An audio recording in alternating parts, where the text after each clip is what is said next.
المحروسة بث مباشر من قصر السينما.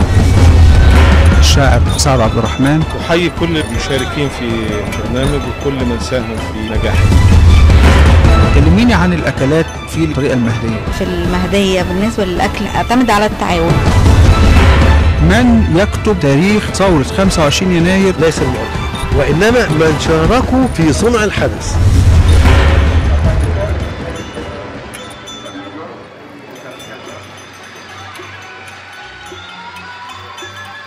مقهى مصر المحروسة من بلاتوهات قصر السينما في جاردن سيتي. النهاردة يوم جميل بعد النجاح اللي حققناه في اليوم الأول منذ أيام. هذا هو اليوم الثاني، وبإذن الله أتعشم أن يكون هذا اللقاء لقاء أسبوعي.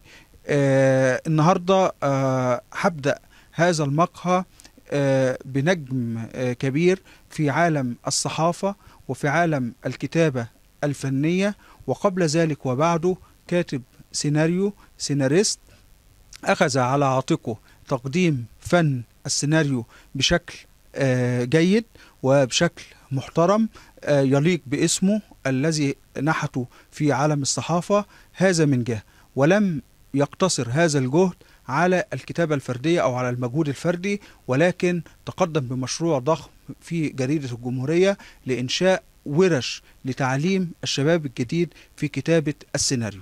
قضايا كثيرة أهمها أن سمير الجمل تميز بخفة كتاباته وأسلوبه الساحر، الكتابة الموجزة المختصرة المفيدة في أكشن، عمود أكشن يومي في جريدة الجمهورية، بالإضافة إلى كتابات متميزة في عالم السينما. أهلا بكم لنخوض ونغوص في بحار الأستاذ سمير الجمل. صباح الخير يا أستاذ. صباح الخير. أنا كل اللي أنت قلته ده أحيانا. طيب أستاذ سمير، نبدأ منين؟ أنت دخلت الصحافة من خلال الأدب أو كتابة السيناريو، ولا جات لك الموهبة بعد ما دخلت عالم الصحافة؟ لا، هو مش من باب الأدب، من باب قلة الأدب. طيب مش هنتكلم على قلة الأدب، لكن دعنا نتكلم. أنا أقول لك قلة الأدب لا مش بالمفهوم اللي حد يسمع يقول عليه دلوقتي. مفهوم قلة الأدب إنه أنا راجل خريج هندسة، وكان قدامي شقة وعربية ومرتب كويس وأبقى مهندس كويس قوي. فلما أروح بقى ناحية العقد أبو 25 جنيه والكفاح بقى في بلاط الصحافة والصراع والبتاع، مش دي تبقى قلة أدب؟ من مين؟ منهم. طيب كانت البداية امتى يا استاذ سمير؟ يعني بداية الكتابة ولا بداية الصحافة؟ بداية الصحافة 78 79، وبدأت على فكرة بالجريدة المهندسين. كان عثمان أحمد عثمان كان نقيب المهندسين. مجلة المهندسين؟ لا كان في جريدة، اسمها المهندس الشاب، جريدة تابلويد. وكنت أنا سكرتير تحرير الجريدة دي وأنا طالب في كلية الهندسة، وكانوا بيكتبوا عليها سكرتير التحرير المهندس سمير الجمل. فغلطت مرة وحضرت محاضرة مش لاقي حتة أروحها، فحضرت محاضرة، فعميد الكلية طبعا عضو في نقابة المهندسين، فبيجي له الجورنال، فبص كده، وأنا كنت في اتحاد طلبة فعارفيني يعني، فبص كده لقى سكرتير التحرير المهندس سمير الجمل. الواد ده انا بشوفه في الكليه، ده في اتحاد طلبه يعني ما اتخرجش. فالمهم لسوء حظي ان انا كنت في المحاضره بتاعته، فقام لقطني قال لي هو انت اتخرجت ولا لسه؟ قلت له اتخرجت ليه يا دكتور، ما انا قاعد معاك اهو. قال لي طب ازاي ما اتخرجتش وكاتبين اسمك المهندس سمير؟ قلت له زي ما توفيق الحكيم خد دكتوراه فخريه وبعدين انا كده هتخرج. قال لي لا مش هتتخرج. وفعلا وقالها على سبيل الهزار، ولكن قعدني سنه في مادته هو. كنت عشان اكتب له مسابقه الجامعه شعر ومسرح وبتاع، وبجيب لهم كل سنه بكتبها كلها من اولها لاخرها، واخد الطلبه معايا اللي كتبت باسمائهم بعد في الاجازه، ده يصرف جايزه 2 جنيه وده يصرف جايزه 3 جنيه وتقسم معاهم وترزق. طبعا. الماده كانت ايه بقى اللي سقطك فيها؟ ماده على ما اذكر اسمها ديزاين، تصميمات يعني. بس يا رب حد من بتوع الهندسه ما يكونش سامعني دلوقتي. لا ولا بنتي، لان بنتي مهندسه بجد يعني غير ابوها. لا احنا معانا مهندس فعلا، اللي هو مهندس الموقع، هو اللي قاعد ورا الكاميرا الان. والنبي ابعته يجيب اي حاجه عشان ما يسمعش الكلام. طيب دخلت ازاي بقى عالم بلاط صاحبة الجلال؟ لا انا كنت منشن يعني، وانا من اول ما دخلت كليه الهندسه يعني عمدا مع سبق الاصرار والترصد، الله يبارك له ويقعد في ركبه مكتب التنسيق، واخد بالك انه انا لا داخل على اوضه اتحاد طلبه وعلى النشاط، فهم يهندسوا زي ما هم عاوزين وانا افن زي ما انا عاوز. ولذلك هي ما كانتش فتره يعني خدتها بدل 5 سنين خدتهم يعني شويه اكتر من 7 ولا 8؟ والله ما حسبتهمش من كتر ما كتير بقى. من كتر ما القعده كانت حلوه. واحنا ايامنا كان اتحاد طلبه كان بيطلع ابو الفتوح وكان بيطلع حمدين صباح، ده المنتج بتاعنا، ده يعني الحاجات اللي عندنا يعني، غير طبعا غيرهم كتير يعني من الزملاء يعني.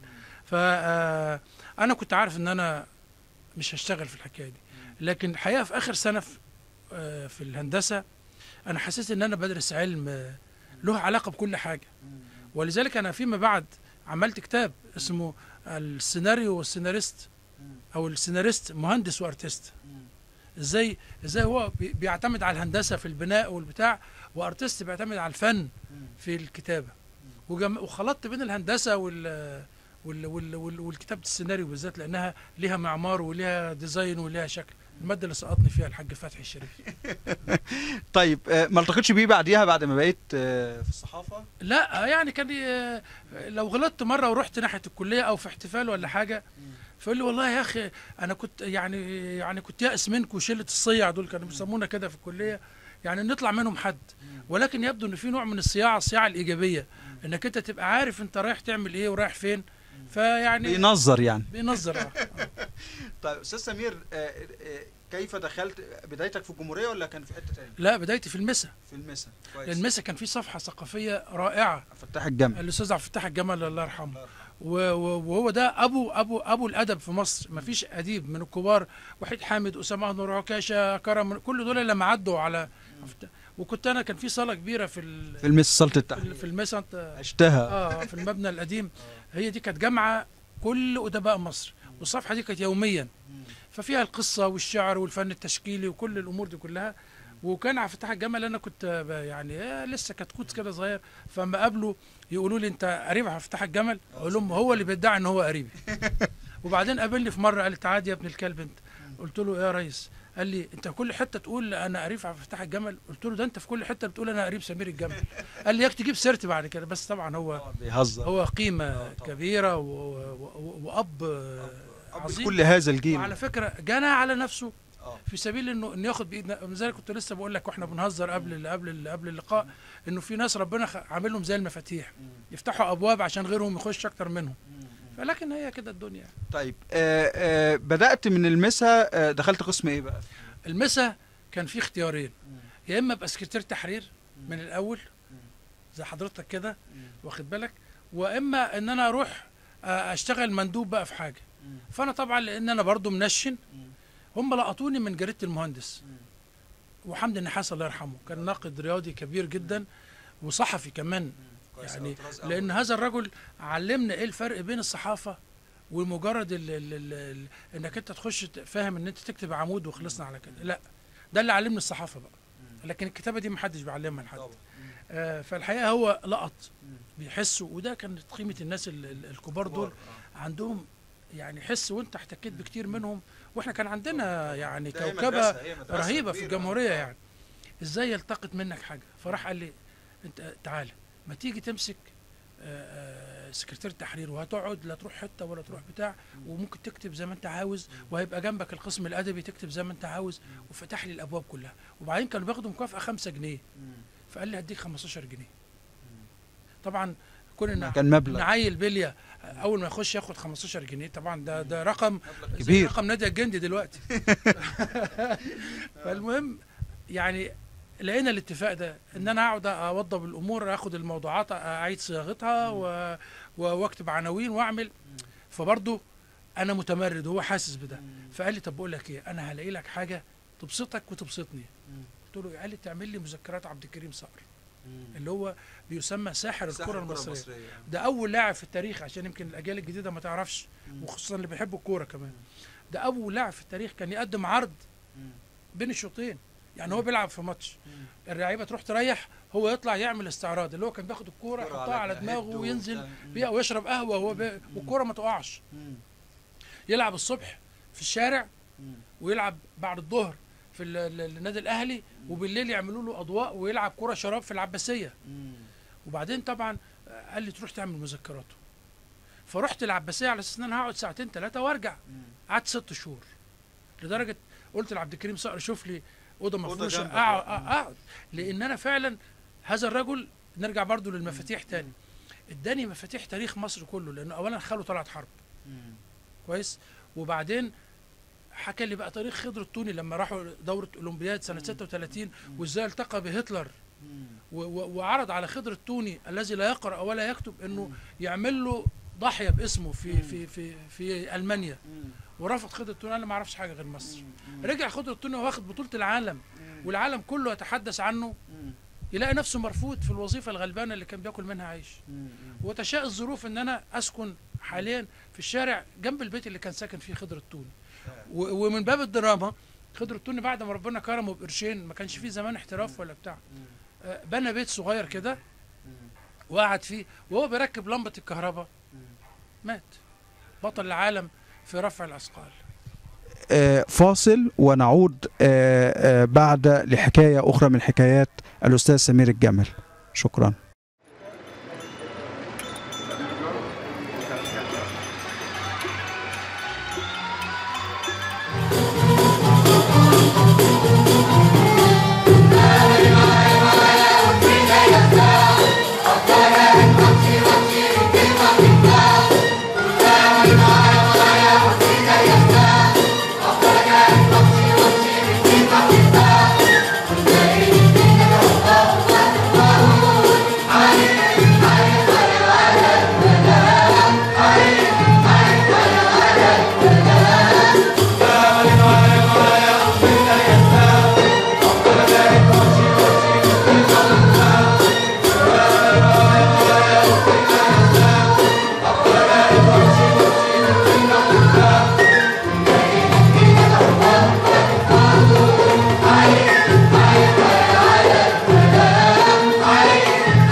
مرة أخرى نعود إليكم مع حكاية جديدة من حكايات الأستاذ سمير الجمل من كواليس الصحافة المصرية، من كواليس جريدة الجمهورية.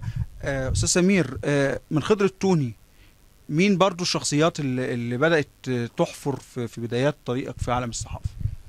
لا، هو خضر التوني ما كانش موجود. هو لا اللي عرفني عليه عبد الكريم صقر، وعرفني بقى على تاريخ العباسية، على نجيب محفوظ وعلى صلاح ابو سيف وعلى عبد الحليم نويره وعلى اجيال انا ما التقيتش بيهم، لكن عشان كده قعدت 6 شهور، لان انا بتعلم كل يوم، وبتقع في رجلي او في ايدي حكايات ما كنتش هقدر احصل عليها بسهوله يعني.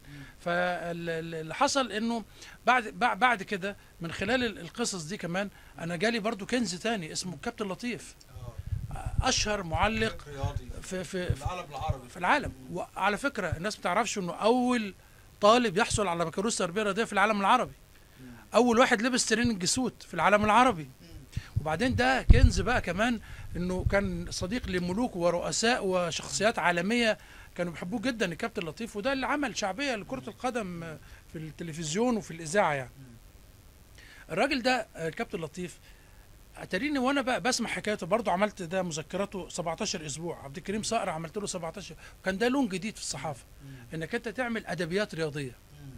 ولذلك انا برضه ما بين اكل العيش بقى في الصحافه الرياضيه، وانا سكرتير تحرير وموجود فيها، وبقيت كاتب عمود، كتبت حاجه اسمها من مدرج الترسو، شعبيات الكوره وكواليس الكوره. انا ما بتكلمش على الماتش، انا بتكلم على ما وراء المباراه، فيها حس ادبي شويه كده. فكان عمود في جريده المسا مبكر جدا يعني. اما تعرفت على الكابتن لطيف حكى لي ازاي هو بقى معلق رياضي. التعليق الرياضي ده يعلم الناس تكتب للاذاعه. هنرجع بقى لحته انه الهندسه داخله في السيناريو والسيناريو داخل في التعليق الرياضي. كابتن لطيف تعلم التعليق بالصدفه، كان رايح ماتش هو كان في مقاطعه رينجر جلاسجو في اسكتلندا، فبتفرج على ماتش فلاقى واحد قاعد اسمه ريكس في وسط مجموعه من المكفوفين، عشان ما يحسسوش البني ادم انه عنده عجز في اي حاجه، انه من حقه يستمتع بكل الحياه. كانوا بياخدوهم المكفوفين عشان يحضروهم للمباراه. فريكس ده مهمته انه ينقل للمكفوفين ايه اللي بيحصل. يقول لي لدرجه انه الكره خلاص رايحه عند الجون، يقوموا يقفوا مع الناس في اللحظه اللي خلاص الكره هتتشط وتيجي جون، ولو الكره طلعت اوت يشدوا شعرهم برضو زي من دقه. وريكس ده كان مقسم لهم الملعب. لو الناس فاكره ايام الراديو زمان في الماتشات يقول لك المربع رقم 1 ومربع رقم 2 وبتاع.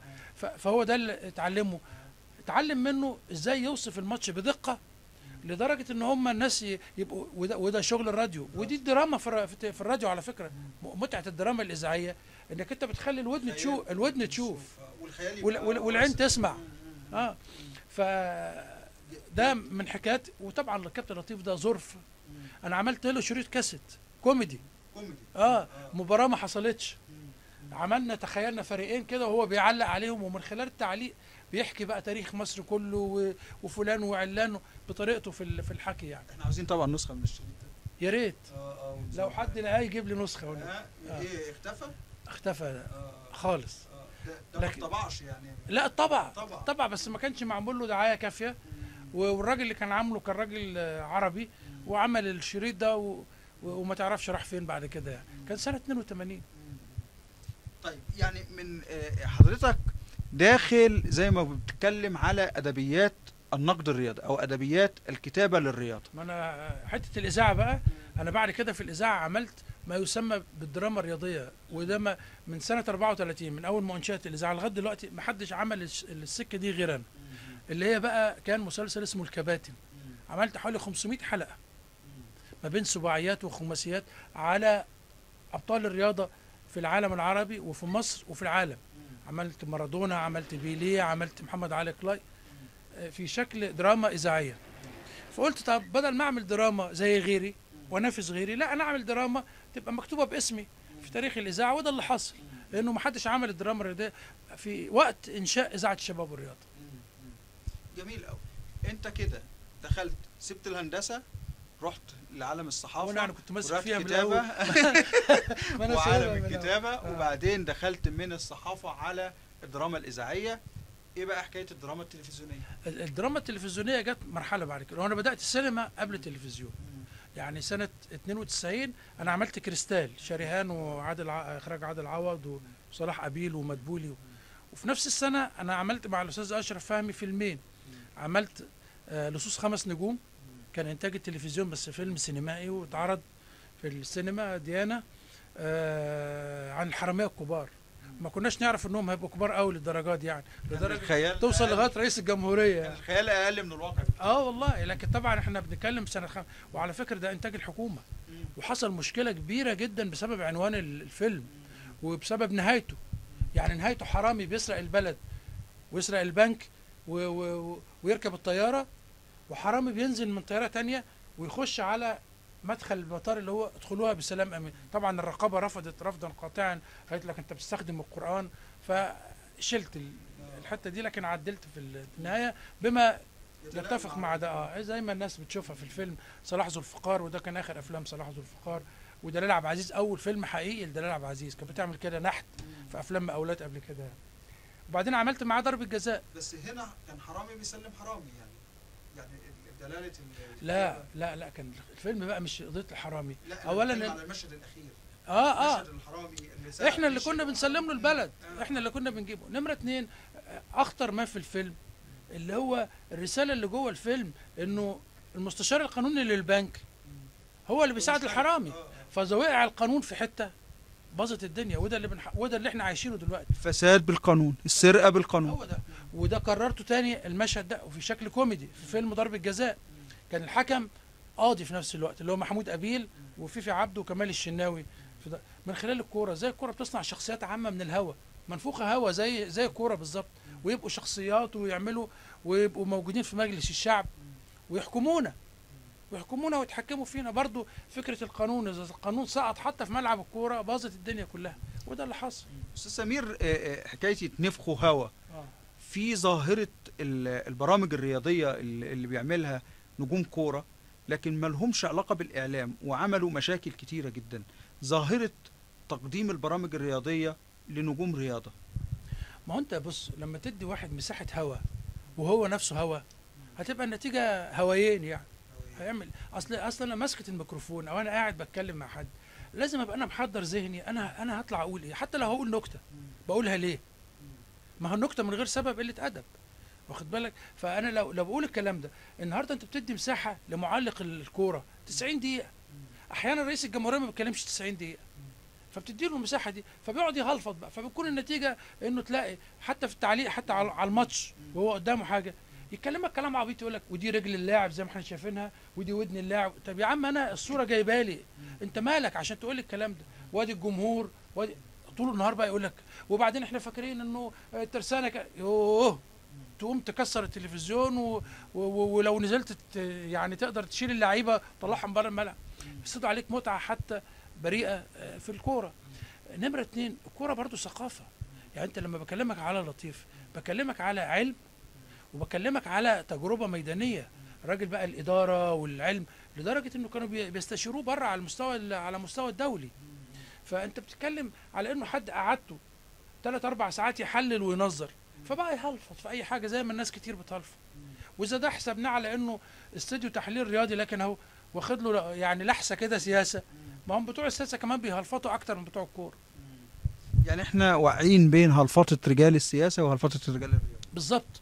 ليه اللي بقى الخطوره في المساله ايه؟ ان انا لما بقعد على الكرسي ده بدعي ان انا بعرف كل حاجه، فبتكون النتيجه ان انا بيبان ان انا ما بعرفش ولا حاجه.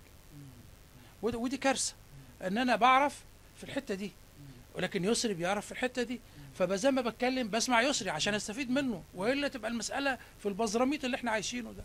احنا في حاله بزراميط كبرى. وزي ما كابتن لطيف نحت مصطلحات زي الكرة جوان ونشكر رجال الامن ونشكر مدير الامن وشكرناهم لحد ما شكمونا. استاذ سمير، من المنحى الدرامي الى الكتابة الكوميدية، الكتابة الساخرة، وانت واحد من الكتاب الساخرين، دلوقتي احنا بنعاني من تقل الدم، من ندرة في النكتة، من عبوس وجه المصريين بعد ما كان بيتغلبوا على حياتهم اليومية بالابتسامة والنكتة والسخرية.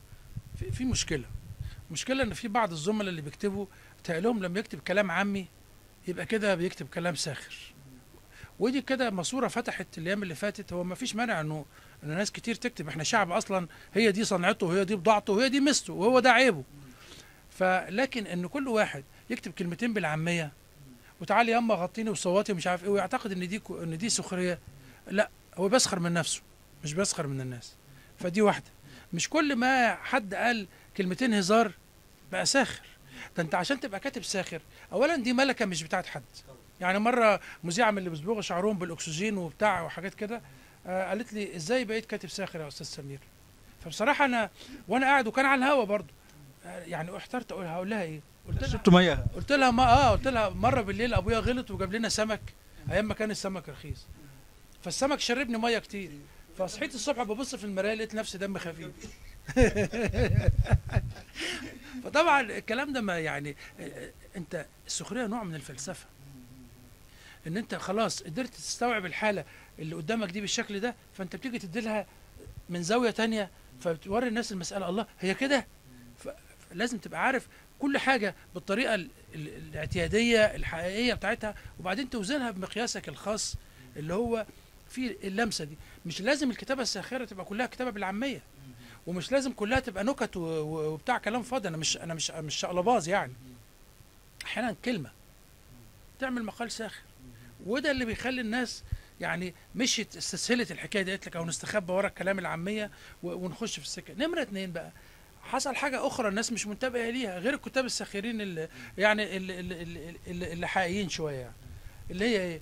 إنك أنت على البتاع اللي اسمه تويتر، مش اسمه تويتر؟ والتاني ابن عمه ده اللي اسمه الفيسبوك. أنا ناس هتضحك يقول لك بتاع هندسة ومالوش في السكة دي. ماليش لا فيس ولا بوك. لكن البوك ده مع مراتي. تلاقي الشعب والناس والشباب سابقين كل الكتاب. يعني انت في اللحظه تحصل موقف تلاقي مليون تعليق، تلاقي طبعا دول هتروح تبيع الميه في حاره السقايين ازاي؟ عشان كده اللي عايز يكتب ساخر دلوقتي لازم يحترم نفسه. هتروح فين في وسط العالم دي؟ اذا كانت منافسه في وسط كتاب، لا ده انت في منافسه في وسط شعب، ودي بضاعته ودي صنعته. وده لطف ربنا ورحمته بينا، ان احنا لولا حته المنفذ ده كان زماننا يعني بقينا زي انابيب البوتاجاز، كل يوم واحد فينا يفرقع في ميدان عام لوحده.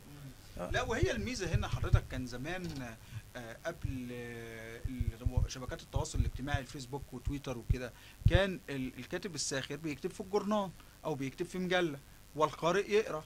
مساله التواصل والتفاعل كان قليل جدا في خلال الرسائل بتتبعت، في خلال ابواب القراء في بعض الصحف والجرايد والمجلات، ولكنها كانت بالنسبه لحجم القراء كان بتبقى قليله. دلوقتي الفيسبوك انت اللي بقيت تكتب، انت اللي بقيت رئيس تحرير، وانت بقيت المحرر وبقيت كل حاجه، وفي اللحظه حين دلوقتي ما فيش فرق بين الكاتب وبين القارئ. الجورنال ممكن تلاقي صفحتين 3 القراء كاتبينهم. على المواقع التواصل الاجتماعيه الناس كل واحد بيعبر عن رايه، ودي قيمه كويسه على فكره. يعني انه الناس ابتدى يكون لها راي، بدل ما كانت مجرد قطيع بيسمع بس، لا الناس تتكلم. ولذلك انا رايي الكاتب اللي بيحترم نفسه دلوقتي ما يكتبش غير اذا كان عارف هو بيكتب ايه وامتى وفين والمين. لانه يعني ما اعرفش انت فاكر الحكايه دي ولا لا، سنه 82 لما كان عندنا الاستاذ عبد الوارث الدسوقي في الجمهوريه، كان منتدب من الاخبار، وهو شخصيه دراميه غريبه جدا، يلبس لبس على اشيك ما يكون وشكله وسيم، ولكن ما بيتكلمش غير اللهجه الصعيدي. بعدين 82 انا عملت فكره عمود كده اسمه كلام شباب، 82 بالظبط، وكان حاجات مختصره كده. فجيت رحت مديله البتاع دوت ومشيت. فكان عنده عاده غريبه، المقال اللي يعجبه يرميه في الزباله. ما اعرفش انت فاكر الحكايه دي ولا لا. والمقال اللي ما يعجبوش يحطه على المكتب ويحتفي بيه قوي يعني. فبص لي كده، يعني 82 كان بقى لي 4-5 سنين في المسا، وكنا بشتغل بقى، كنت بقيت سكرتير تحرير الكره وملاعب كمان. وبعدين قلت اكتب في الجمهوريه، فعملت ده. فخد البتاع كده وقال لي انت منين يا واد؟ قلت له انا من هنا من المؤسسه بس في الحته الفلانيه. قال لي طب روح. وخد بتاعه قام حطه في الزباله. طبعا انا على ما اطلع على السلم شتمته وشتمت كل اللي يعرفوه بتاع في سر طبعا. وبعدين فوجئت بان تاني يوم نازله، وكان ايامها ايام الرصاص بقى، الكلاشيهات والبتاع. اتاريه جاب سكرتاريه التحرير وقال لهم توضبوا البتاع ده. اما نزل عمل لي مشكله كبيره مع نواب رئيس التحرير الكبار، لانه كان في نواب رئيس تحرير بالاقدميه قعدوا يزقوهم لغايه لما بقوا نواب، وما كتبش حاجه في حياته. فاكتشفوا انه لازم يكتب عشان يبقى نائب رئيس تحرير. ومين الواد ده؟ عملوا له مشكله لغايه لما عملوا كومبينه عليا، لغايه لما يعني ايه، لغايه لما نطروني. بس انا نزلت لهم الجمهوريه تاني بعد كام سنه يعني. طبعا هو كانت سله الزباله اللي كانت بتاعه الاستاذ زوي عبد الوارث، كانت هي دي الوصله بتاعت المطبعه. يعني سكرتير التحرير بدل ما يجي ياخد الكتب، ياخد الورق من قدامه من على المكتب، جاي ياخد السله. لكن كانوا اساتذه عظام، يعني كانوا اساتذه بيعلموا. انت عارف ان هو بعد ما راح الاخبار، انت عارف انا كنت قاعد مع الحاج عبد اللطيف فايد في المبنى القديم، فهو كان صاحب عبد اللطيف فايد بشكل اساسي. فمره مش عارف بيقول ايه، فالاستاذ عبد اللطيف بيقول له استنى يا عبد الوارث اما اشوف الاستاذ يسري السيد. قال له ايه ده، هو قاعد جنبك؟ قال له اه. اللي هات، قال له هو عنده كام سنه؟ قال له ده ابننا. قال له طب هاته. فكلمته، ايوه يا استاذ عبد الوارث، انا يعني في هيبه يعني. وبعدين بقى في الاخبار يعني ما فيش بينا ود. فقال لي يا ابني انا بقرا لك، انت مقالاتك كويسه قوي، بس خف شويه هجوم على وزاره الثقافه. ننقل من هنا، من جيل العظماء، من جيل انا عاوز اتكلم على شخصيات اثرت في حياتك الصحفيه او في حياتك السيناريو، كتابه السيناريو. في الصحافه اول واحد الاستاذ حمدي النحاس الله يرحمه، هو كان ناقد كبير، وده عمل نقله في عناوين الصحافه. في ماتش تاريخي كان حارس مرمى نادي الاتحاد السكندري اسمه عرابي، وصد 5 ضربات جزاء، كان في كاس مصر. فطلع المنشط بتاع المسا مكتوب كده يا خرابي يا عرابي. طبعا كان الصحافه ليها وقار معين، وطبعا انه يجي عيل صغير يخش الصحافه على ما يبان اسمه ببنط 9 ده بعد 5 6 سنين يكون شعره وقع. دلوقتي طبعا بيكتب اسمه اكتر من رئيس التحرير من اول يوم. ودي كانت مدرسه على فكره تعلم الناس قيمه اللي بيكتبوا، عشان لما يتعلم وتبقى عندك ادواتك تطلع.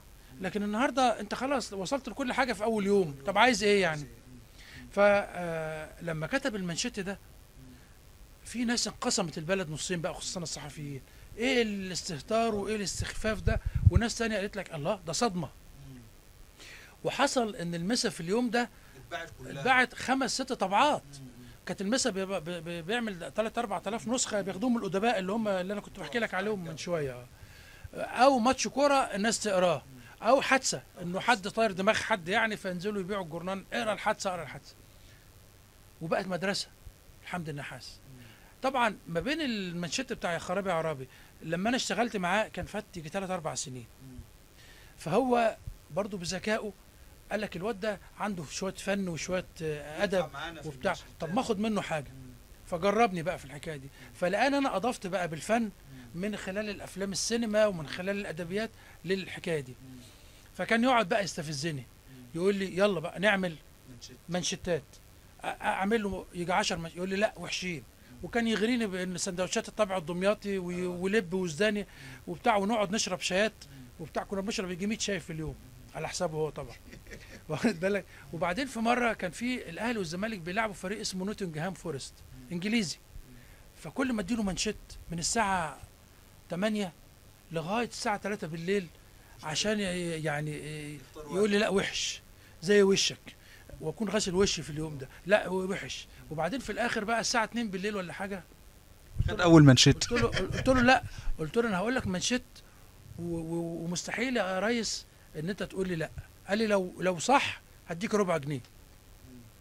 فعملت، كان ايام محمد صبحي عامل مسلسل بتاع علي مظهر اللي بيقول لك فيري ايزي، فانا رحت كاتب منشت كده بالانجليزي اتغلبنا فيري ايزي. وبعدين كان في منشتات تانية بقيت اعملها بقى وانا رايح من بيتنا ايام الاهلي والزمالك. اكرامي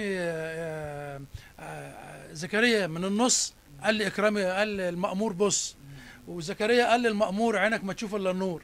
وعملت بقى طبعا حاجات من هذا، ودخلنا في الفن ودخلنا. وكانت هذه المنشتات هي اللي بتبيع جريدة المسا، يعني كان والكرة والملاعب والجمهورية كانت الرياضة دي، يعني ناس في المسا وفي الجمهورية هم تقريبا أول جرايد خلت الناس تقرأ الصفحة الأخيرة مش الصفحة الأولى. الصفحة الأخيرة كانت مخصصة للرياضة والعناوين الساخنة. بس هو للأمانة في 2 بقى يمكن أنا احتكيت بيهم بس مش بشكل قوي. عادل الشريف كان ناقد رياضي كبير، وده زوج الأستاذة سامية صادق الإذاعية الكبيرة، والأستاذ نجيب المستكاوي طبعا هم يعرفوا حسن المستكاوي دلوقتي. الأستاذ نجيب ده اللي أدب الرياضة بجد، يعني زي أنا قلت إن أنا أدبت الرياضة على مستوى الدراما، هو اللي أدبها في مصطلحاتها، خلى الناس بقى تقرأ الرياضة من خلال مصطلحاته. وهو كان أديب ساخر كمان في نفس الوقت ومترجم عظيم. الناس ما تعرفش الحكاية دي، يعني في ثقافة موجودة.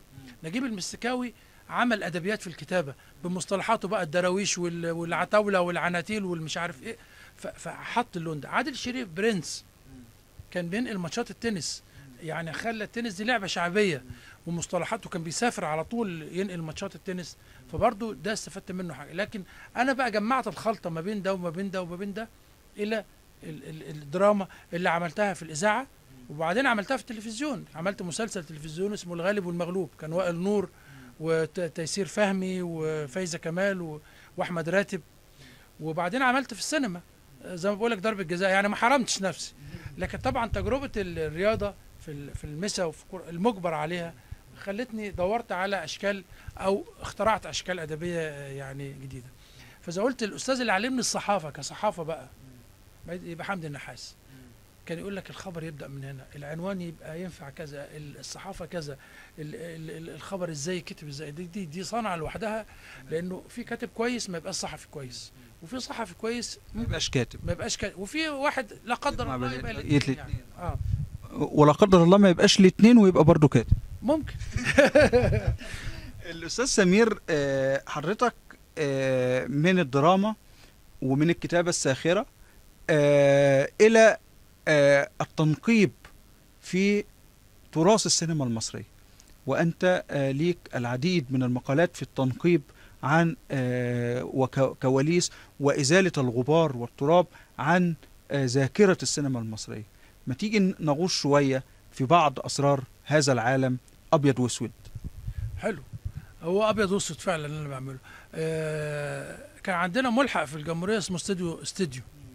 ف زميلي المشرف عليه الاستاذ جلال حمام وكان اخونا محمد علي ابراهيم رئيس التحرير، فكروا ان انا اعمل حاجه فانا عشان برضو بتبقى عندي مشكله. انا بكتب كتير في جرايد كتير ومجلات، بيبقى عندي مشكله مع نفسي انا، دي مشكلتي انا، ان انا ما بحبش اكرر نفسي في حاجه، لا في شكل العمود ولا في شكل الكتابه ولا يعني احيانا الناس تفاجئ بان انا بكتب مقالات سياسيه بحته، فيهاش لا سخريه ولا يعني ادبيه ولا ثقافه، كتابه سياسيه بحته.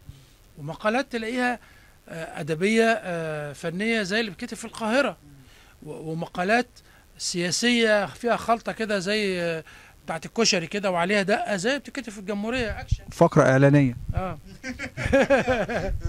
وتلاقي في مقالات تانية فنية بحتة ملهاش فكرت في حاجة سميتها عين جمل. ملهاش علاقة بسمير الجمل؟ لا ليها، انه اول من ادخل المكسرات الى الصحافة. فعين جمل دي كانت نظرة جديدة على افلام قديمة. اكتشفت ان احنا عندنا كنز او كنوز من الافلام القديمة اللي ما شفناهاش صح. بمعنى ان انت مثلا تكتشف انه كنا برضو الكبار، نرجع للكبار تاني، ان رشدي أباظة ينتج فيلم مش لنفسه، عشان هو مقتنع بموهبة عبد السلام النابلسي، لأن عبد السلام النابلسي ما كانش بطل أو عمل دور سنيد كتير، فرشدي أباظة ينتج له عاشور قلب الأسد ويطلع هو ضيف شرف فيه. هتلاقي حلمي رفلة وهو مخرج ينتج فيلم ويجيب حلمي حليم أو يجيب نيازي مصطفى يخرجه، ورغم إنه هو مخرج يقول لك لا أصل الحتة دي اللون ده بتاع نيازي أحسن مني. هتلاقي صلاح أبو سيف بينتج ويجيب كمال الشيخ يخرج مثلا. ناس كبار في موهبه وكبار في التصرفات. عشان كده انا ما يهمنيش ان يبقى مليون واحد ناجح، ده انا بالعكس انا ما اعرفش غير الناجحين. لكن لو انا نص كم ويا دوب وقفت على اول السلم اخاف من اي لمسه هوا تعدي من جنب ودني لا تطيرني. عشان كده الناس مرعوشه، يقول لك لا وعدوك، لا عدوك مش ابن كارك. لو عدوك ابن كارك بتوع الصاغه دول كانوا زمانهم قتلوا بعض، ما كلهم بتوع ذهب، لكن كلهم بيبيعوا الحمد لله، كلهم بتوع قماش وبيبيعوا. ده فاصل. لا دي يعني دقات الساعة الجماعة القاهرة. لا احنا قاعدين على القهوة لا عندنا على القهوة ده اتفضل. طيب فاصل ونعود مع الأستاذ سمير الجمل بعد ما يخلص هذه المكالمة التليفونية الطارئة. شكرا.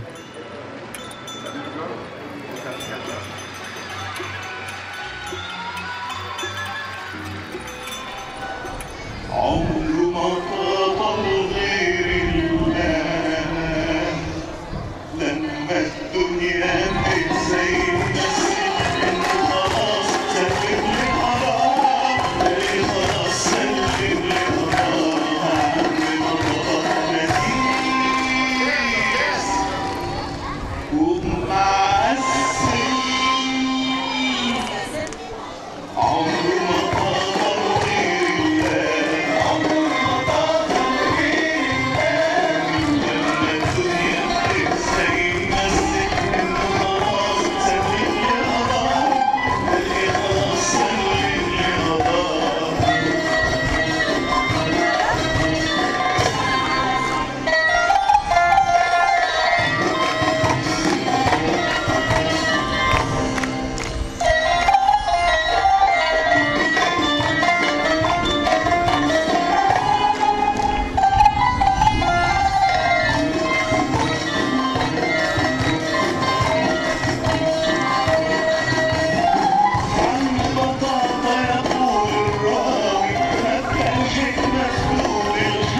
ومعسل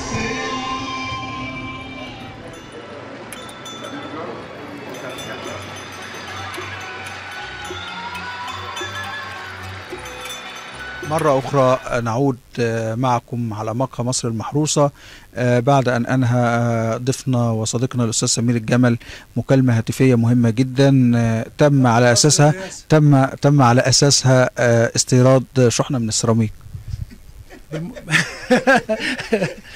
بالمناسبة يعني عشان افتكرت الكتاب بتاعي كيف تكسب زوجتك وتخسر نفسك في اللحظة التاريخية، عشان انت بتقول للمشاهدين السيراميك، لا سيراميك الكسر، والكسر ده هيكسر ازاي الله اعلم يعني.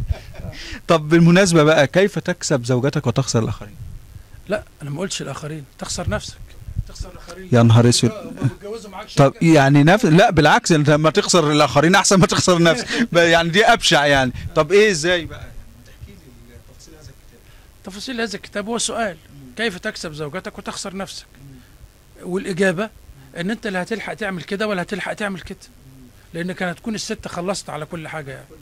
وانا للاسف ورا الكاميرا في مهندس بيستعد للجواز، فدي النصيحة الذهبية. ان هو قدام الكاميرا ولا بعد البرنامج؟ قدام الكاميرا طبعا عشان نسجلها له للتاريخ. بص، هتعرفها كل حاجة هتقول لك ما عرفتش، هتخبي عنها كل حاجة هتقول لك بعرف، واخد بالك؟ هتجيلها شمال هتقول لك يمين احسن، هتجيلها يمين.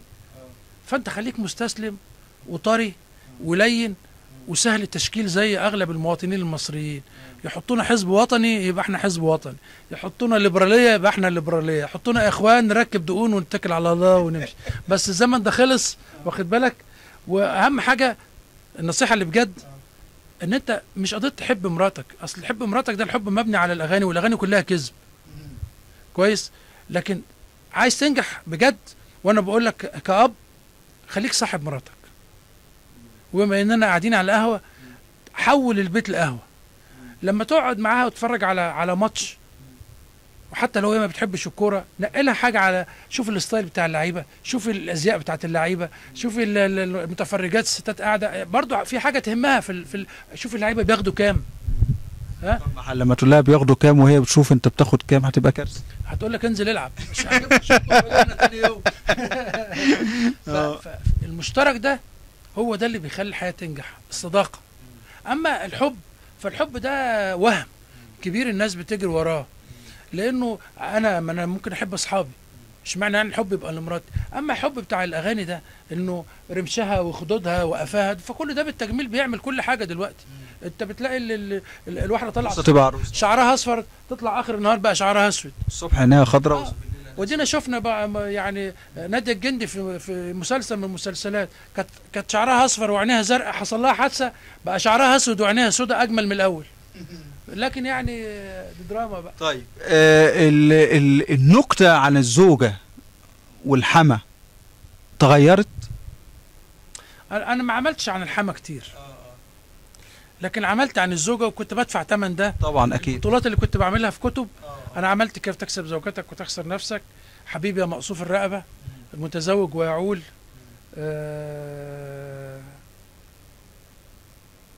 على 1.5 حاجه زي كده مش فاكر يعني. عملت 5 6 7 8 كتب في السكه دي، الحكايه دي.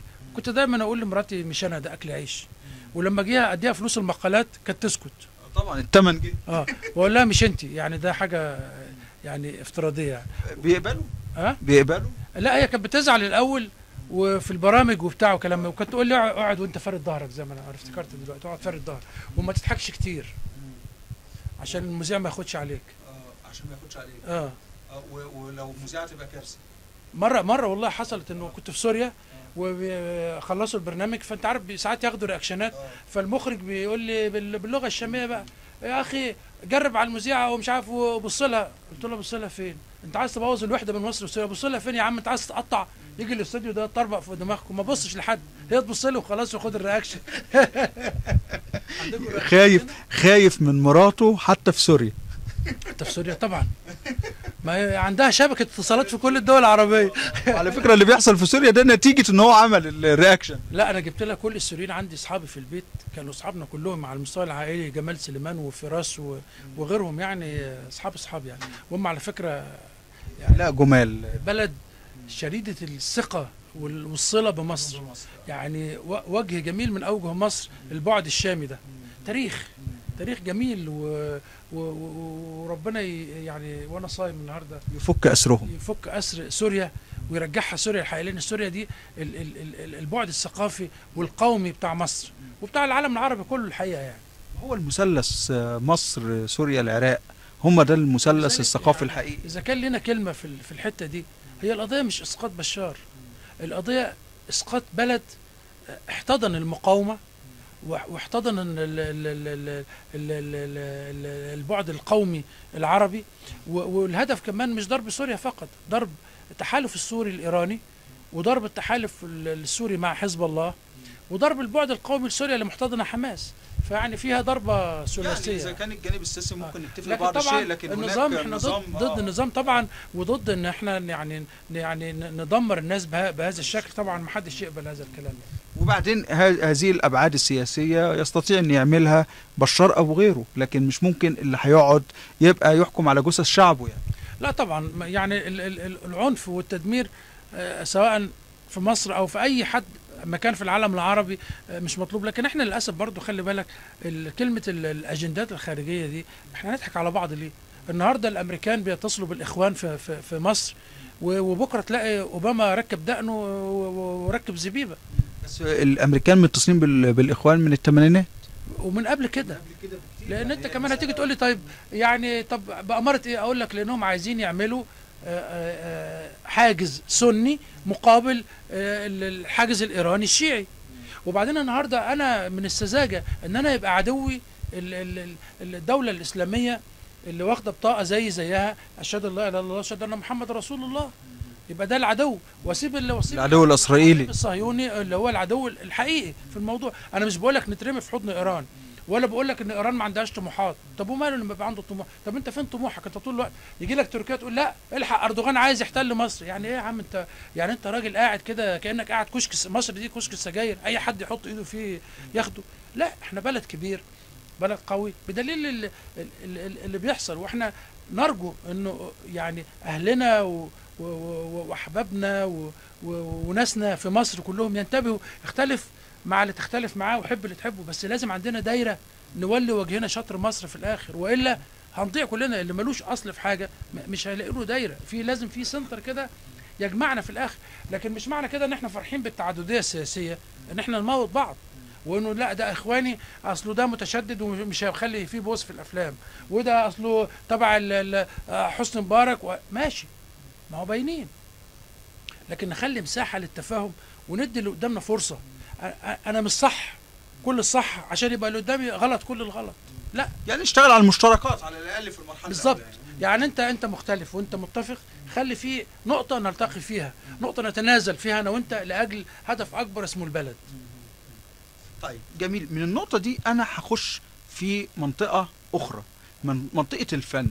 هل تعتقد ان الفن هيبقى مختلف لو الاخوان زي ما بيقولوا صعدوا للحكم؟ ودي نمرة واحد. نمرة التانية، احنا لسه بنتكلم عن ايران. هل ايران قدمت سينما جادة في ظل حكم اسلامي ظل سنوات ماضية، ولا عملت ايه؟ وخاصة ان في بعض الافلام ليها بتنافس في مهرجانات عالمية، وعملت جزء من السينما اللي اثارت نوع من انواع الجدل والاحترام. ما تيجي نتكلم عن علاقة الفن بالدولة الدينية. اولا في مفهوم ساذج قوي انه الدين ضد الفن، لانه بتوع الدين مالهمش في الفن، وبتوع الفن مالهمش في الدين. فدي على مستوى مصر وعلى مستوى العالم العربي كله. اول حاجه ليه؟ اما تيجي تمسك القرآن الكريم وتمسك سورة يوسف مثلا على سبيل المثال، تلاقي نموذج لقمة الدراما في سورة يوسف. الدراما مبنية على ايه؟ على صراع بين قوتين. طيب، وعلى ان انت بتبدأ في حاجة اسمها بيدرسوها في أكاديمية الفنون اسمها براعة الاستهلال. ازاي تبدأ الفيلم تهيئ المتفرج من غير ما تكشف أوراقك الدرامية. بمعنى انه انت ساعات تلاقي الفيلم قبل ما يبدأ في الافان تتر بيسموه يعني ما قبل البداية، ان انت واحد رايح مسك مسدس وخلى واحد قاعد وقام تك قام قتله، وقام كده وحط المسدس في جيبه ومشي، ويبدأ الفيلم بقى. انت عارف ان في قتيل وعارف ان في قاتل، فالسؤال اللي تساله الدراما بقى، قتلوا ليه؟ وقتلوا عشان امتى؟ وقتلوا فين؟ وقتلوا ازاي وبتاع، وبعدين القتيل ده كان وضعه ايه معاه؟ طب وهيجيبوه ازاي وهيعملوه ازاي؟ ده الفيلم.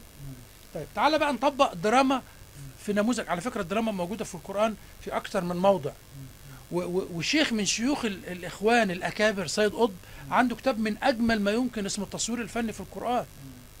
تصوير سواء التصوير الادبي كبلاغه او التصوير الفني في القرآن. هو ما اتكلمش في الدراما، يمكن كانت سابقه الحكايه دي شويه، لكن ده اجتهاد الخاص باللي انا بتكلم فيه دلوقتي.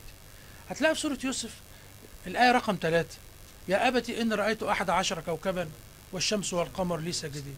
فابوه يقول له ايه؟ وابوه نبي، يقول له خلاص ما تقولش رؤيتك دي لاخواتك حتى يكيدوا لك.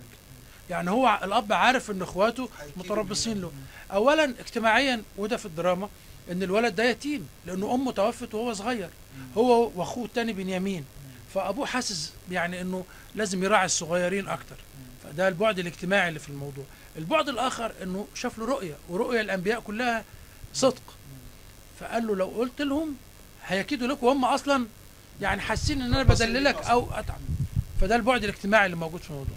توصل للايه رقم 10، يعني احنا لسه في اول السوره اهي. فخلاص اقتلوا يوسف او اطرحوه ارضا يخلو لكم وجه ابيكم. عملوا الخطه، وبعدين يطلع واحد منهم يقول لك الشخصيه الدراميه عشان تكتمل ما تبقاش كلها اسود او كلها ابيض، يبقى فيها بقع كده عشان تلون الحكايه، زي ما كان زكي رستم بيبقى ماسك السبحه وهو اللي قاتل القتيل وماشي في جنازته. فيطلع يقول لهم ايه، واحد من اخواته يقول له طب بلاش تقتلوه، يعني نرميه في البير وخلاص. وبعدين يمشي الصوره بالشكل الدرامي ده، يجوا ناس التجار وياخدوه ويروحوا يبيعوه، وبعدين يروح ينزل على مصر، وده كلام يهمنا دلوقتي حالا في الوقت الحالي. وبعدين نلاقي مشهد جنسي بين امرأة العزيز ويوسف، وغلقت الابواب وقالت هيت لك او هئت لك، بتتقلب كذا قرايه، والكلمه الوحيده اللي في القرآن بهذا المعنى ما اتكررتش في القرآن خالص. القرآن مش معناه ان كده بيقول لك ما تتكلمش، لا بيقول لك اتكلم في كل حاجه، بس هتتكلم ازاي؟ هي دي المساله، واخد بالك؟ فالجماعه بتوع الفن يقلبوها كلها دندره وبوس وعري وبتاع وتهيألهم ان ده الفن، يا بلاش. والجماعه بتوع الدين يا يعملوها كلها يعني موعظه وكلها بتاع، يا بلاش. هي مش كده، دي حياه وناس وبشر تخطئ وتصيب، واخد بالك؟ والدراما قائمه على الاثنين، عشان برضو ما حدش يتهيأله ان انا هجيب شويه ملائكه احطهم، لا، الدراما ما تقومش غير بين صراع بين ابيض واسود، قوي وضعيف، شر وخير. هتيجي ننتقل من النقطه دي لنقطه ايران كنموذج بقى. ازاي؟ طب الدوله المتشدده، ومتشدده اكتر مننا على فكره، قدرت بكامل احتشام ممثلاتها انها توصل للاوسكار، واحنا ما خدناش كوز دوره، واحنا قلعنا هدومنا كلها ملط. لان احنا في مشكله، انت عشان تعمل دراما تجيب لي واحد منحرف، بتعلمني الانحراف. ايران لما بتعمل ده بتوريك نتائج الانحراف، مش بتوريك الانحراف نفسه. بمعنى انا عايز اقول الست دي منحرفه، يكفي جدا ان انا اشوفها في الشارع واقفه، يجي تاكسي يقف قدامها ما تركبش التاكسي، رغم ان هي المفروض تركب التاكسي. يجي اتوبيس يعدي عليها ما تركبش الاتوبيس، لكن تيجي عربيه فخمه تروح مشاوره وراكبه العربيه. خلاص قضي الامر. مش لازم بقى اخش اوضه النوم واطلع من اوضه النوم اخش الحمام واعمل الهجص ده كله. انا بكلمك كده وانا عندي تجربه انا عملتها في مسلسل محمد صلى الله عليه وسلم، مسلسل معاصر عن سيدنا محمد. بطلة العام راهبه كاثوليكيه، ورجعت مشاهد من التاريخ ايام سيره سيدنا محمد عليه السلام. هذا العمل استغرق 4 سنوات كتابه، وسنه في الازهر في مجمع البحوث الاسلاميه لغايه لما وافقوا عليه. فانت عايز تعمل دراما، عايز تحترم الناس، يجي بقى يطلع حد يقول لك ايه، اصل المسلسل الديني ما بيبيعش. كذاب. مسلسل يوسف باع لاكثر من 70 محطه، اتكلف 7 مليون دولار، يعني حوالي 35 مليون جنيه زي مسلسلات عاديه بنعملها هنا، وكسب عشرات الاضعاف، وغير الرساله اللي عملها. الناس كانت بتقول لهم يطلعوا المشايخ يقول لهم لا ما تشوفوش البتاع ده عشان بيجسد سيدنا يوسف. كانت بعض البيوت زي عندنا مثلا كانوا يشوفوه 5 6 مرات. في اخطاء تاريخيه ماشي، في اخطاء دراميه ماشي، عادي، ما هو اللي عملوه بشر، لكن ده قيمه الفن. هتيجي تقول لي ما هو الفن اصله ما يبقاش محجب بالشكل ده، انت مالكش دعوه، انت عندك فن. انت الفن لا تعيد انتاج الحياه، ولكن تنتج حياه جديده. ازاي انت بتحكي قصه واحد عمره 60 سنه تحكيها في ساعه ونص او في ساعتين في فيلم؟ يعني اذا ما بتاخدش الحياه فوتوكوبي وتعملها. يا سيدي انا شايف صندوق الزباله كل يوم في الشارع، لما تيجي تعمله فيلم وريني صندوق الزباله ده لما تحط فيه الزباله الشارع يبقى اجمل ازاي. لما بتوريني الشر بتحببني في الخير، لما بتوريني القبح بتعلمني الجمال. لكن احنا لما تلاقي الكارثه الكبرى عندنا انه مليارات بتصرف عشان نعمل 5 6 10 مسلسلات على تجار المخدرات، ولابسين ذهب من هنا لهنا والدنيا مزهزهه، وفي الاخر سلم نفسك يا معلم وقضي الامر بعد ما علموك كل فنون الاجرام.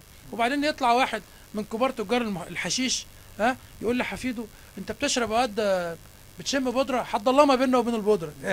يا عم الحاج برضه وحياة دقنك، يعني الشيطان يعظ. ايه الكلام العبط ده؟ لكن احنا الفن ليس ضد الدين نهائيا. ربنا سبحانه وتعالى خلق الكون كله بفن، في الوان الشكل التشكيلي، في على السمع اصواتنا مش زي بعض، وصوت الجمل غير صوت الحمار غير صوت العصفور، مش الجمل انا واخد بالك، عشان كمان في موقعة المعزة في التحرير مش تبعي برضه، موقعة الجمل. انا سمعت ان انت اللي عامل احتكار لموقعة الجمل. لا ازاي الجمل يبقى معزة؟ اللي في التحرير ده كان معزة ما كانش جمل. ما كانش جمل حقيقي. احترامي للمعيز برضه يعني. ده كان فار مش جمل. وكل على دماغه يعني. طيب هل المذهب الشيعي اللي هو غالبية إيران فيه، هل بيتيح حرية فن أكتر مثل تجسيد الأنبياء؟ وهي المسألة الفن مش لازم يعني تجسيد أنبياء، ويعني الفن فن في نواحي كتيرة. هل المذهب الشيعي مثلا يكون في ميزة مثلا عن المذهب السني مثلا في مسألة حرية الفكر وحرية الإبداع؟ يا سيدي إذا أنت هو عمل، ودلوقتي بيعملوا على فكرة فيلم عن سيدنا محمد بيجسدوا فيه شر. الناس طلعت ولما خدوا رأيي قلت لهم يا جماعة حاجة من الاثنين، لا تقعدوا تعيطوا وتقولوا احنا لا ضد ظهور سيدنا محمد عليه الصلاة والسلام، يا اما تعملوا بديل. انت ما تقدرش تمنعه، انت في العالم النهارده ما تقدرش تمنع حد، لكن اللي انت تقدر تعمله اعمل البديل. طب انت عندك منظمات اسلاميه وعندك ملوك ورؤساء عرب بيطلعوا في بعضهم مسمي نفسه امير المؤمنين، وعندك منظمات اسلاميه بتجتمع وتنفض ما تعرفش هم دورهم ايه في الحياه، وعندك مؤسسات انتاجيه مش عارف على ايه، ومؤسسات الفكر العربي ومؤسسات الفكر اللي مش عربي، وكل دول. طب اذا كان والفن الناس مقبله عليه والدراما بتخش كل بيت في الوقت ده، احنا قدمنا نفسنا للعالم ازاي؟ احنا عباره في نظر العالم عباره عن مجموعه همج، واخدين خيراتنا، واخدين بترولنا، واخدين فلوس العرب محطوطه في البنوك الاوروبيه والامريكيه بره، واحنا عباره عن قطيع. لو لبسوا بنطلونات مقطعه تاني يوم الصبح قطعنا هدومنا كلها، لو هم لبسوا الجلاليب الصبح كلها هتبقى الجلاليب موضه. ما شفناش حد مره اتاثر بينا في حاجه، ده خيبه تقيله. ولا عملنا يعني نركب عربيه عشان نموت بيها نفسنا، ناخد النت عشان نخش بيه على المواقع بتاعت اياها نص كم دي، نقعد على الدش نقعد ندش لغايه لما نموت واحنا قاعدين. لا اخترعنا ابره ولا فتله ولا جزمه قديمه ولا عملنا حاجه خالص، ودي كارثه. حتى في السياسه مصطلحات كلها يقول لك ليبرالي علماني ما اعرفش، رغم ان على فكره اذا جيت للاشتراكيه يقروا قصيده شوقي على سيدنا محمد. ايه الاشتراكيه؟ تطبيق على ارض الواقع. وبعدين يا سيدي توظف الاشتراكيه وتوظف الليبراليه وانا جعان، انا عايز اللقمه اللي انت لما تروح تديها لواحد فقير ما بتقولوش للنبي صباح الخير اصل اللقمه دي جايه لك الليبراليه، لا انت اكل الجعان، حقق العدل. عشان كده لن تنصلح مصر الا بالقانون. قانون بمعنى انه يسري اخطا يحاسب، سمير اخطا يحاسب. ما فيش بقى ان انا اقف في لجنه مرور اقول له انت مش عارف انا ابن مين، يا سيدي طز فيك انت وفي ابوك. ما احنا ياما عانينا من المساله دي ولسه لغايه دلوقتي بنعاني منها. نمره 2، انا اذا كنت بني ادم صح لازم احترم القانون قبل غيري. لو انا كبير صح، يعني الرئيس اللي جاي اذا هيوقفنا في مواكب زي اللي كان بيعملها عم الحاج، لا يفتح الله من دلوقتي يروحوا يتعلموا من احمد نجاد. واحنا كنا بنتكلم على ايران، العربيه البيجو ماركه سنه 75 76 اللي قاعده عنده، والبنطلون البيجامه اللي ما يجيبش 10 جنيه اللي هو لابسه، ده لا يعيبه، لا يعيبه. عمل تجربه نوويه. وبعدين ده كان رئيس حي. بتتكلموا بقى تعالى نخش تجربه اخرى الناحيه الثانيه. رجب اردوغان رئيس بلديه اسطنبول، حكموا عليه 10 شهور سجن عشان بيت من الشعر. قالوا ان قباب المساجد هي الخوذتنا، ومنابر المساجد اسلحتنا وبتاع، يعني استشهد بيت من الشعر، ما عملش جريمه ولا حاجه. ومع ذلك رجب اردوغان النهارده بينتخبوه العلمانيين قبل ارباب التيار الاسلامي. ليه؟ كانت اسطنبول دي كانت تعاني من اطنان من الزباله وخراب في المرافق. وبعدين جه رجب وهو بيعمل الحمله الدعائيه بتاعته، نزل عشان يروح جامع هيعمل فيه يعني دعوه، فلقى الجامع اتقفل، فلقى راجل قاعد كده في محل، راجل عجوز، فقال له: يا حاج ممكن نشرب عندك شاي؟ قال له لا. قال له: طب ممكن نعزمك على شاي؟ قال له لا. قال له: طب ممكن نتكلم معاك؟ قال له لا. قال له: طب مش تفهم احنا عايزين؟ قال له: انتوا بتوع حزب اللي مش عارف كان ساعتها بتاع اللي كان فيه اربكان، واخد بالك، وكانوا عارفين ان دول مجموعه تبع اربكان اللي هو حزب الرفاه. فالراجل تاني جنبه جه قال له: يا اخي الناس بيقول لك احنا ضيوفك. قال له: لا، ده انا ما بحبش الناس دول عاملين نفسهم ان هم حماة الاسلام وانا ما بحبهمش. فالراجل التاني ده جه قال لهم: اتفضلوا اشربوا شاي عندي. يكتشفوا ان ده صاحب خماره، فقعدوا يزقوا في بعض. كانوا بيقولوا: رجب اردوغان يا ريس، هخش فين الخماره والريحه بتاع؟ قال لهم: معلش خشوا. لما دخلوا الراجل جاب لهم قال لهم: انا عارف انتوا ما بتشربوش خمره، ولكن دي هي اكل عيش. صحيح انا ما ببررش، حرام، وانا راجل مسلم زيكم. وبعدين قعدوا يتكلموا معاهم، فطلع رجب اردوغان قال لهم: على فكره احنا كنا جايين المكان اللي غلط، احنا مش مكاننا الجامع اصله الناس داخله بمزاجها، لكن احنا مكاننا الخماره. ودي حكمه ومنهج محمد عليه الصلاه والسلام: ادعي الى سبيل ربك بالحكمه والموعظه الحسنه.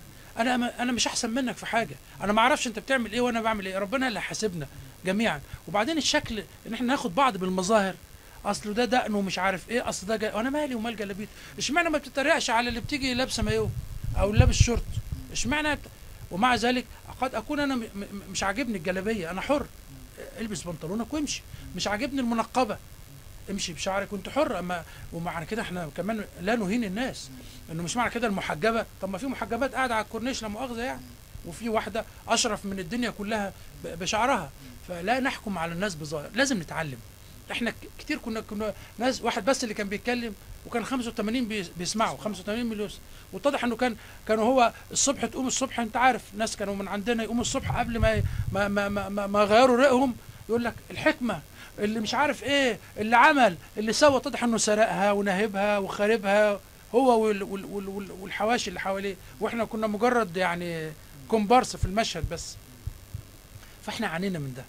اذا كنا عايزين نتصلح لازم نحترم بعض من اصغر واحد لاكبر واحد، عشان البلد مش هتتصلح بواحد لوحده، هتتصلح بالكل. نمرة 2، الرئيس اللي يجي ايا كان لو عينينا عليه وفي طيار خد 10 مليون صوت، اللي هو الطيار الثوري، الطيار اللي عاوز يصلح مصر، الطيار اللي بيحب مصر بجد، واحترامنا برضو للناس التانية ال10 مليون التانيين، هم دول اللي هيبقى عيون على اي حد يجي.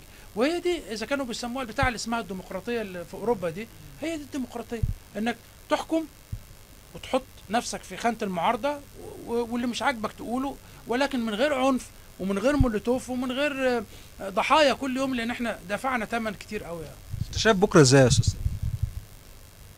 انا ما بخافش على البلد دي. لما بمشي كده واكون زهقان ويجي وقت الظهر ولا وقت العصر واخش اصلي في زاويه من الزوايا والاقي الناس اللي حواليا بتبوس ايديها وش وظهر، ويمكن ما فيش في جيبه 10 جنيه، بقول البلد دي عمر ربنا ما هيهزمها ابدا.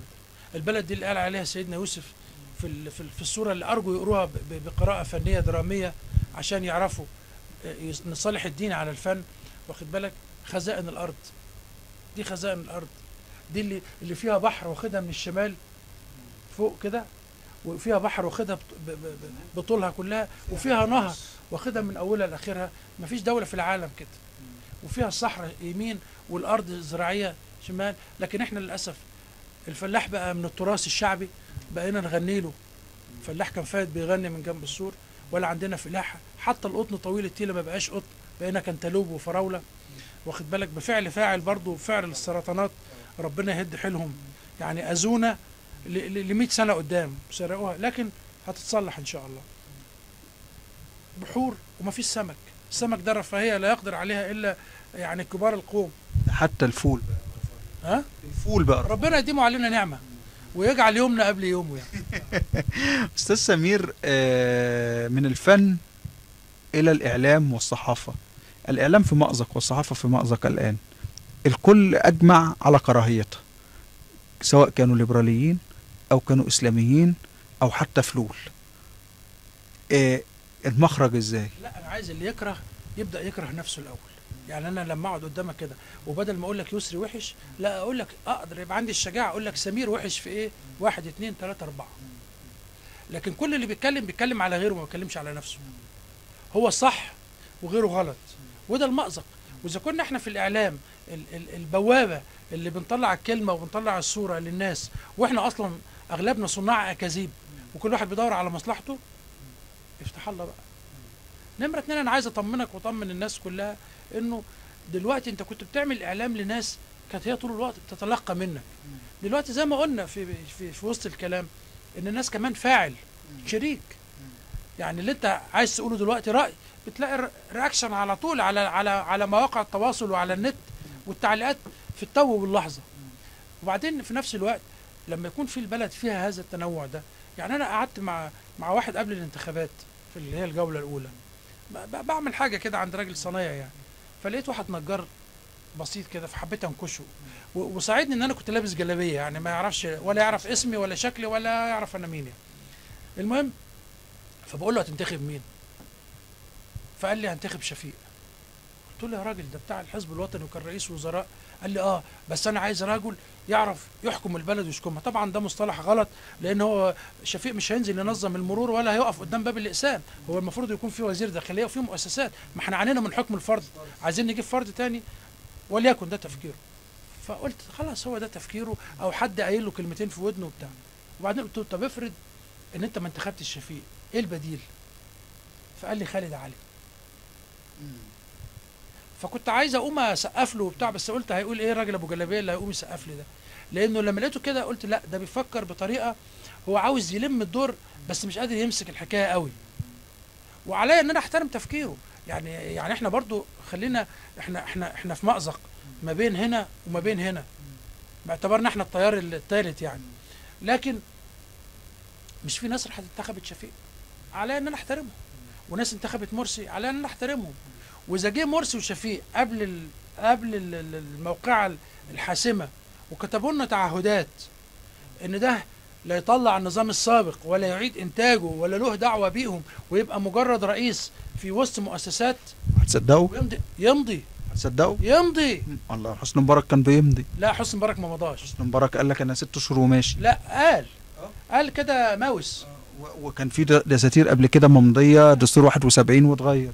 خلاص الميدان موجود، بيننا وبين الميدان فركة كعب. طب ده مش معناه ان احنا بنعيد، مش هقول لك اعاده انتاج نظام قديم ولا كلام من ده، لكن ده مش معناه ان ثوره انتهت الى ما فيش. جبنا تاني احمد شفيق اللي كان قبل 11 فبراير تاني. طب ولو جبنا مرسي؟ ما انت برضو عايز تتكلم. طبعا لازم تعهد، وعايز في ناس في البلد، انت مش في البلد لوحدك، البلد فيها اطياف اخرى موجوده. وبعدين بلاش بقى كلام العبط اللي هرنا بيه نظام مبارك والنسيج الواحد وعنصري الامه وهم اللي بيقتلوا الناس في بعض. ما كفايه بقى. اصل المحبه دي مش كلام يتقال قدام ميكروفون ولا بتاع، المحبه سلوك. والوطنيه كمان مش كلام يتقال في غنى. ما احنا العيال برضو اللي هم النص كم دول هم نفسهم بتاع رموشك وقفاكي وعينيكي، هم اللي بيطلعوا يغنوا لمصر ويغنوا عليها. يعني واحد هربان بالتجنيد ويطلع يقول لك هي امه، ولا هي امه ولا مرات ابوه ولا خالته ولا اي حاجه، هصدقه ازاي يعني؟ ده فن ابن حرام. لكن ده سلوك. انا عايز سلوك. وده الكلام ده اقوله لنفسي قبل ما اقوله لاي حد. انا بقوله بس بصوت عالي عشان اسمعه لنفسي، لانه وانا بكلمك النهارده ما كنتش كده قبل شهرين وانا في سني ده. لا بتعلم، وممكن ابني يعلمني حاجه، وممكن حفيدي يعلمني حاجه.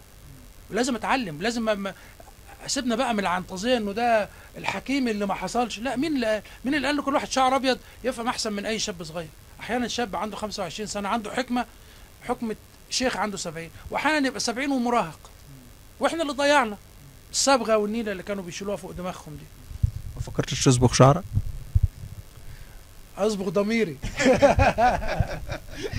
استاذ سمير، انا مستمتع بالحوار ومستمتع بالابحار في عوالم مختلفه. مشغول بايه الايام دي؟ ايه اللي شغلك الايام دي؟ الايام ده انا بعمل حاجه اسمها الكبرياء، مسلسل الفريق الشاذلي. وانا بكتب سيره الفريق الشاذلي لقيت نفسي بكتب تاريخ العسكريه المصريه، العسكريه اللي لازم نفخر بيها. يعني مجلس عسكري مختلفين معاه في حاجه ماشي، لكن الجيش مش عايزين نهين بعض، لان اذا هنا الجيش احنا بنهين شرف مصر، ولا الشرطه كمان. ومش معنى انه واحد اخطا ان انا احط علامه اكس على الناس كلها، لان هيمشي المجلس العسكري وهيظل الجيش موجود. طب لما يكون في جرح بيننا وبينه، والحدود مكشوفه شمال ويمين وهنا وهنا، وولاد الملاعين دول قاعدين يلعبونا عن بعد، لا احنا مش عايزين شفيق عشان نروح لمرسي، لا احنا مش عايزين مرسي عشان نروح لشفيق، لا هم في الاخر اللي هيجي هيروحوا معاه وهيكلموه وهيفتحوا معاه سكك عشان دي مصلحتهم. ولازم نتعلم احنا كمان الحكايه دي تبقى مصلحه البلد، دي مصلحه البلد كلها، لانه مفيش حد قاعد في البلد دي على بيت ليله، كلها كل الناس في البلد. فانت يعني بتتكلم على الشاذلي اللي ظلمه حسني مبارك لسنوات طويله. هذا الرجل حسني مبارك عمل ايه؟ في الصوره الشهيره اللي في غرفه العمليات شال صورته، لانه هو الترتيب كالاتي: القائد الاعلى اللي هو رئيس السادات، القائد العام اللي هو وزير الحربيه، رئيس الاركان اللي هو الشاذلي، وبعد رئيس الاركان في حيوان واحد كمان رئيس هيئه العمليات اللي هو الجمصي، وبعدين قاده الاسلحه. طب قاده الاسلحه لو جيت رتبتهم ترتيب زمني حسب الجيش بالاقدميه، حسني يبقى اخر واحد لانه كان اصغر واحد فيهم. فاذا شال ده وحط ده. فطبعا يرجع الشاذلي بعد ما راح على الجزائر وقعد فيها، والجزائر كان سافرنا في البرتغال هو، ولما عارض كامب ديفيد خلاص بقى في المنفى، وقعد في الجزائر 13 14 سنه هناك في وسط الناس، في وسط حفاوه في الجزائر. فاللي حاصل انه اتحكم عليه سنه 83 يعني ايام حسني مبارك. اختلف مع السادات في حكايه الثغره، وكان عنده حل عبقري يقضي على هذه الثغره، ولكن السادات ما حبش يسحب يعني لواء من الجيش اللي كان عبر عشان ما تقالش انه الجيش انسحب تاني. وبرده كان رفض انه يطور الهجوم لان ده كان هيخرج الجيش من تحت مظله الدفاع الجوي، وكان بيلاعب اسرائيل بالقدره اللي يقدر يضعف بها اسرائيل. اسرائيل ما تقدرش تخش حرب طويله، اسرائيل عايزه حرب خاطفه لان الاحتياطي عندها هو البلد كلها، فالبلد بتشل لما يكون في حرب. فده كان تفكير الشاذلي. فالراجل ده جه حسني مبارك سجنه، وللامانه وللتاريخ من انصف هذا الرجل وانقذه من السجن وكرمه في السجن المشير طنطاوي. فضلوا المستشفى السجن في هاكستيب وكرمه وقعده، وقال للمسؤول عن السجن، قال له هذا الرجل بطل عسكري وهو استاذنا في العسكريه، اذا كان مختلف معاه مبارك سياسيا حاجه واحنا كجيش لازم نكرمه. وافرجوا عنه، كان حكمه 3 سنين رغم انه خد حكم تاريخي بان الحكم ده ملغي، ورفض انه يكتب عفو عشان يلتمس العفو من مبارك، لانه معنى كتابه العفو انه هو كان مذنب وهو ما كانش مذنب. وتشاء العنايه الالهيه انه يرحل يوم رحيل مبارك. بس في فرق بين رحيل بطل طاغية ورحيل الباطل. حلوه البطل والباطل. طيب ده سعد الشاذلي ودي الوطنية المصرية سواء كانت في العسكرية المصرية أو في خلافه. في إيه تاني كواليس الكتب؟ لا كتب، في شوية كتب، في حاجة اسمها مولانا المجتمع الدولي، يعني رؤية كده للمجتمع الدولي، في كتب ساخرة وبتاع. وطبعا أنا أنت عارف إن أنا بحب يعني رغم إن الواحد عمل أفلام ومسلسلات وبتاع، لكن تظل الكتب أغلى ما عنده. صحيح ما بناخدش منها فلوس لكن زي بعض يعني. أستاذ سمير الجمل، الحديث معك ذو شجون، بس احنا عاوزين، انا عارف ان النهارده صايم ويعني صوم مقبول، مش عاوز ارهقك لان انا عارف انك انت رايح الجرنان، بس مع وعد ان احنا نقعد بقى نحكي بشكل كبير في مرات قادمة ان شاء الله باذن الله. اشكر الاستاذ سمير الجمل، زميلي وصديقي واحد الكتاب الساخرين ونقاد الفن ونقاد الرياضة، صحفي زي ما بيقولوا كده، صحفي شامل، كاتب شامل زي الفنان الشامل. شكرا ليكم وكل سنة وانتم طيبين، ولقاء قادم مع نجم جديد في عالم الإبداع. إلى اللقاء.